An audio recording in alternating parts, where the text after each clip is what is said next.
Maureen Dowd once said, Afghanistan is more than the graveyard of empires. It's the mother of vicious circles. Keep this in mind as we discuss today the U.S. forces withdraw from Afghanistan. Or is it?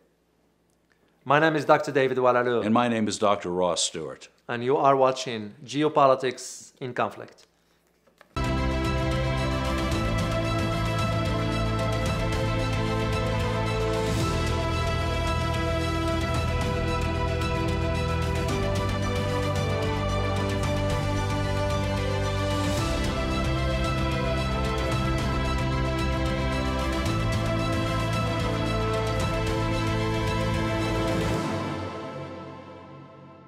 Well, we want to thank you for your support, but also we wanted to let you know that now we have Patreon that you could subscribe to.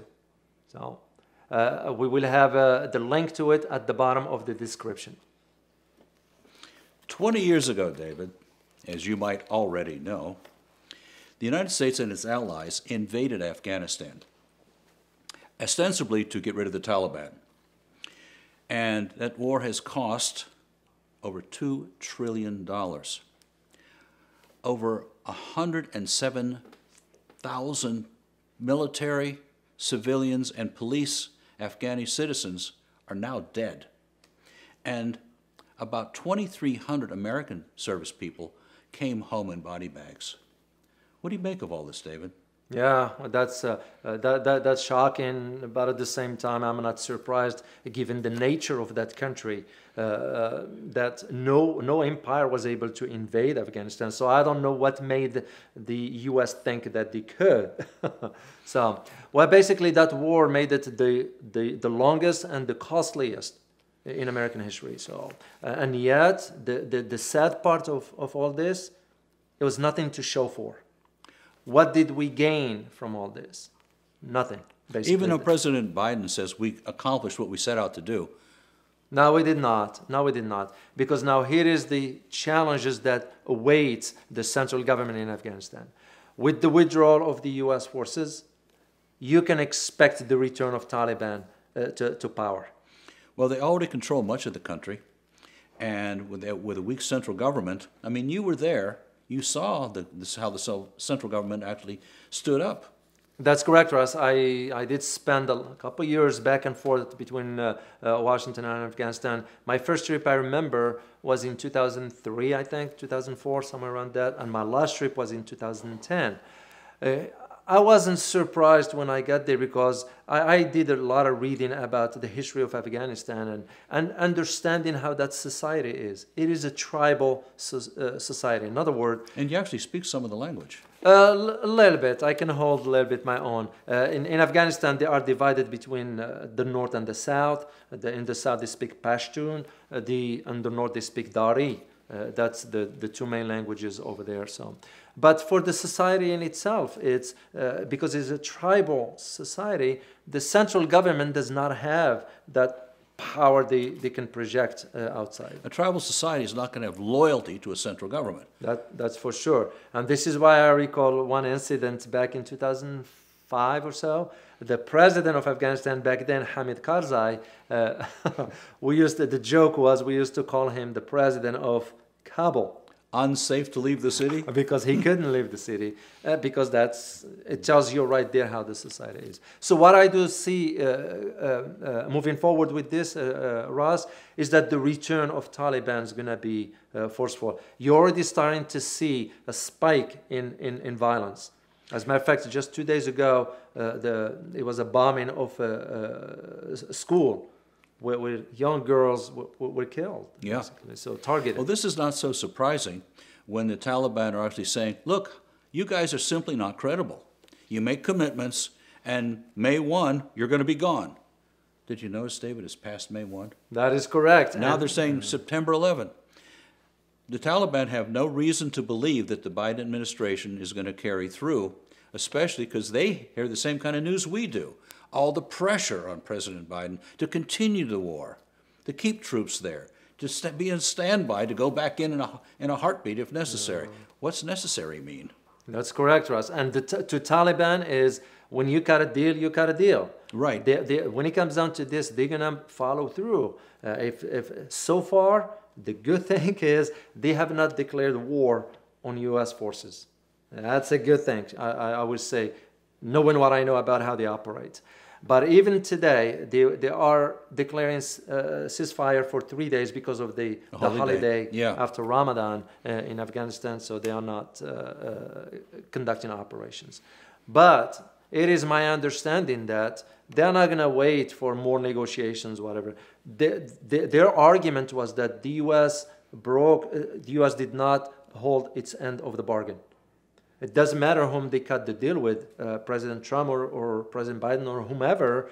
Their argument was, we cut the deal with the United States government. Right. And just because a new president comes on board doesn't mean that the government now forsakes all of its treaties or commitments. Yeah, that's correct. But here is one thing that the West does not understand about Taliban. Taliban are a very, very vicious group, if you will. They are fighters to the core. Who's supporting them? Well, that is the million-dollar question. Who's supporting them? We have to go back a little bit in history, and I'm going to go back briefly here just for you to know what we are talking about here. Taliban emerged back in the 80s when the Soviet Union invaded Afghanistan. Well, guess who was supporting them at that time? It was Saudi Arabia. But the U.S. provided them training. And in addition to training, we provided them with the Stinger shoulder missiles. That was the way for how they defeated the Soviets at the time, because those missiles will be able to target helicopters. So, but Saudi Arabia provides funding. Saudi Arabia, based on the Western intelligence agencies, spends about $100 billion on propagating its Wahhabist ideology. And the Taliban are a result of that. Well, let me quote from your book, Beneath the Veil, Fall of the House of Saud. History has come full circle. In the 1980s, Saudi Arabia engaged in a proxy war against Iran in Afghanistan. Saudi Arabia won that round when it supported the Taliban with U.S. assistance, not only to expel the Soviet Union, but also to install a Wahhabist ideology in Afghan society. The Taliban became the face of Wahhabism, an ultra-conservative form of Sunni Islam based on a twisted interpretation of the Quran, the religious text of Islam, and the Sunnah, the body of traditional social and legal practice of the Islamic community. The world witnessed what came after that dark era, oppression of women in the name of Islam, banning education for girls in the name of Islam, forcing men to wear a foot-long beard in the name of Islam, and banning music entertainment in the name of Islam. That's correct, Russ. That's how Taliban came to power at the time, and it worked for them. But also there is another thing that you need to know. There are also other intelligence services that are supporting the Taliban. You don't think Pakistan is, do you? Well, actually, it is. Is the ISI, the Inner Service Intelligence in Pakistan, a very, very influential intelligence agency, but also very wired in Afghanistan. So you can just see that influence that they have on the Taliban. They can influence the outcome one direction or another. So, you know, every one of these situations is complicated, and there is always news behind the news. of course, like always. What do you think else might be going on behind the scenes that's not reported in American media? Well, that's correct. There is one particular information that is taking place as we speak, and it has to do with the United States brokering the negotiations between Turkmenistan and Afghanistan, and Taliban rather. So, and the reason being because Turkmenistan wants to send pipeline gas through a pipeline from Turkmenistan through Pakistan, Afghanistan, all the way to India. Well, who's going to protect that pipeline? That will be the Taliban. Are they going to get paid for that? It is indeed, and there is a price tag to it that is $10 million a month. So $10 million a month? A month, that's correct. That's so who's brokering this deal? Is the Biden administration. That's the ones doing that. So I remember my time when I was in Ashgabat, which is the capital of Turkmenistan. It's very interesting how you you know, their officials in the government, you never know where they stand on issues. So that's why I'm not surprised, but you shouldn't be surprised either, because we did have deals with Taliban before. And now we have them again. Again. But here is the interesting thing also. The U.S. envoy to Afghanistan, Khalil Zalmay Khalilzad, who is Afghani by birth, but he's an American, like you and I, and he used to be a former U.S. ambassador to Iraq in 2004, if I'm not mistaken, and he became the envoy. Well, interesting enough is that Khalil Zalmay was the one negotiating with the Taliban before 9/11 regarding a pipeline. And it didn't work at that time. Now he's doing it again. Interesting enough that he was the consultant. He was a consultant for the Union Oil gas company in California.